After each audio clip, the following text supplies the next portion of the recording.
This video contains graphic imagery and flashing lights. Viewer discretion is advised.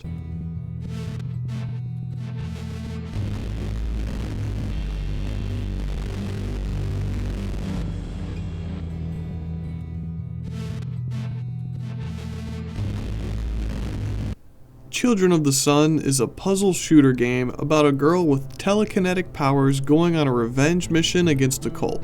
After your initial shot, you take the bullet's perspective and bounce from target to target, manipulating your motion to take them all out. You can even blow up cars and take out innocent bystanding birds to complete your mission. The visuals of this game are simple in some ways and complex in others. My favorite part visually is the use of color, but other than that, I really enjoy the stylistically drawn cutscenes.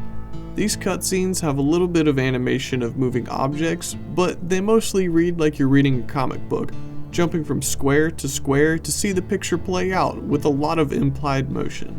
The grainy film effect and flashing colors really help drive home the point that the main character is mentally unwell. These scenes are erratic yet so full of character. The first time I saw them, I was slack-jawed. I also really enjoy the art style of these scenes. The style seems simple on the surface, but there are points where the artist shows off and then they convey character emotions really well. Onto the enemy designs, it is kinda neat that all the enemies are yellow instead of the typical red like you see in a lot of games. I'd like to think it's because they're a part of the cult with the word sun in the name, but it could be for the color contrast if the developer was set on using a purple background to give the atmosphere a particularly moody angst. At the beginning of the game, the enemies are simple in design with no complex clothing or facial features. This is fine, they don't need to be totally rendered when you're not spending a lot of time looking at them instead of shooting them. As new enemy types get introduced, their designs do change. The shield enemies don't get much more complicated than having a shield now, but the armored enemies get their color covered. This helps distinguish them even from a long distance.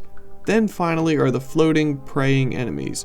If you couldn't tell by the giant aura around them, you can make them out by the antlers on their head. The level design is really well crafted too.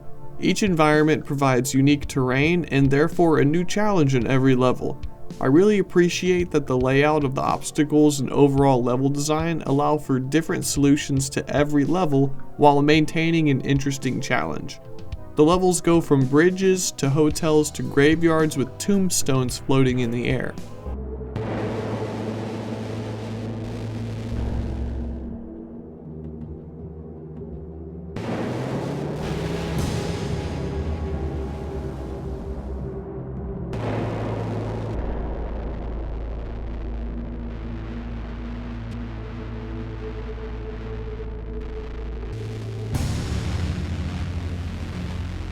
Children of the Sun has some interesting sound design. I only noticed this after going back and watching clips before making this review, but the gun doesn't make a bang when you shoot it. There's plenty of other loud sounds, so I never noticed it until now. Anyway, moving on. The sound effects are spot on, with my favorite being the crashing cymbals whenever your bullet strikes someone. In between targets, the background noise is this low, droning hum with some instruments sprinkled in there. It's not an offensive sound, but it's not comfortable. It's kind of eerie. Then, as your bullet flies, the noise gets louder and sounds almost like a loud crackling of an amplifier. And finally, with every target dead, you're met with what I can only describe as noise rock. This same noisy rock plays during the cutscenes, and I think it's really fitting. The atmosphere provided by these sounds really leans into the disturbed, deranged, and manic feelings the main character is going through and that the images shown are trying to provoke from the player. This game has a very simple premise, but it's executed really well. Point gun at the bad guy, shoot the bad guy, use telekinetic powers to keep the bullet going from target to target until they're all dead. At the beginning of each level, you can position yourself before you take your initial shot, as well as mark enemies to keep track of them as your bullet is flying around. Remember, you have to clear these levels with one bullet. It's all or nothing. As you're setting up and surveying the environment, I really enjoy the attention to detail, where the bass guitar playing as your character moves plays faster or slower depending on your character's movement. When you strike down an enemy, your bullet stays in place, giving you unlimited time to take a look around before your next shot. Time hasn't stopped though, Your enemies might have seen their friend get taken out and begin to run away, so sometimes you gotta take your next shot before they move behind cover. This game also has the arcadey aspect of scoring points. Headshots are worth more points, and you can build up a combo multiplier to really rack up more. The game takes a linear path, so after beating a level you move on to the one immediately after it. Every few levels you'll unlock a new ability for your bullet. It starts as the ability to manipulate direction while it's flying, though you're limited to a small cone. You can use this the entire path that it flies and it will slow down time and allow you to curve around obstacles. Next is what I'll call the redirect. With this ability you can redirect in any direction, not just from a cone. There is a catch though, you have to hit enough enemies and their glowy bits to be able to use it. So it's not unlimited and you have to take out a few targets to earn it. It really narrows down the places that you can use it. You have to think out your moves. Some enemies hide in some cheeky places, so you need to make sure that you can get an angle. The last ability you'll unlock is Warp Speed. Eventually, you will encounter enemies with armor and you must hit them at warp speed to take them out.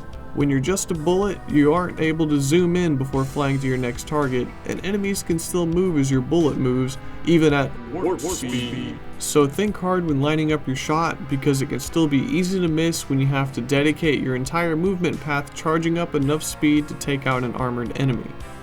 The levels get broken up with different mini games every once in a while, so if you're playing this game to beat in one sitting, which is entirely possible, you'll get a nice breather to help revitalize you and bring your attention back in. As I said before, the story is told with no dialogue. Instead, you get snippets in the form of broken, out-of-order flashbacks giving you small glimpses of context to understand why the player character is going on this killing spree. This method of storytelling is impactful and effective in giving you the perspective of someone working through a psychological breakdown. This is your final warning for spoilers. Skip ahead if you don't want anything spoiled. Here's even a timestamp for you on the screen. Since things aren't directly spelled out for you, the plotline is open to interpretation. Here's how I think it goes. A man and woman join the cult, this couple being the parents of our main character. From the beginning, the cult leader manipulates our character's pregnant mother among other similar women, keeping them close for easier psychological control later. The father catches on to this. As a young teen, the girl exhibits great control over her telekinetic powers, killing an entire flock of deer with a single bullet. This gets the attention of the leader of the cult, and seeing this girl as a potential threat, he attempts to use her as a human sacrifice during a ceremony. At this point, the father jumps at the leader with a knife and promptly gets his leg blown off, and in retaliation, the girl controls the knife to kill the shooter. The mother jumps in to protect the girl from another shot and gets killed herself. The father and the girl get jailed, and the girl begins her psychotic downward spiral. One night, the girl breaks them both out, carting Daddy Dearest in a wheelbarrow. Then, either from horrible grief from losing his wife, or to end the suffering of the pain in his leg with no pain medication, perhaps a combination of both, the father takes his life. This is the moment the girl's mind snaps, and decides to take revenge on the cult. From there, we all know how the story goes. On many a murderous rampage, the girl kills and kills until she makes her way to the cult's temple to take out the leader. After cleansing the world of his existence and freeing the cult's people from his tyrannical reign, the people accept the girl as their new leader. Well, that was quite the ride, wasn't it? To conclude, this game was a really unique and fun experience. I played its demo during the previous Steam Next Fest and was instantly hooked by the concept, storytelling, and gameplay. One person created this game, but I could have easily been fooled. It doesn't have an insane amount of polish, but everything works and functions properly, and I never experienced anything like a glitch or a bug. It was an enjoyable experience all the way through, all things considered. And that's all I have for this video. Like and subscribe if you enjoyed and you want to see more indie game content. Take care, and I'll see you in the next video.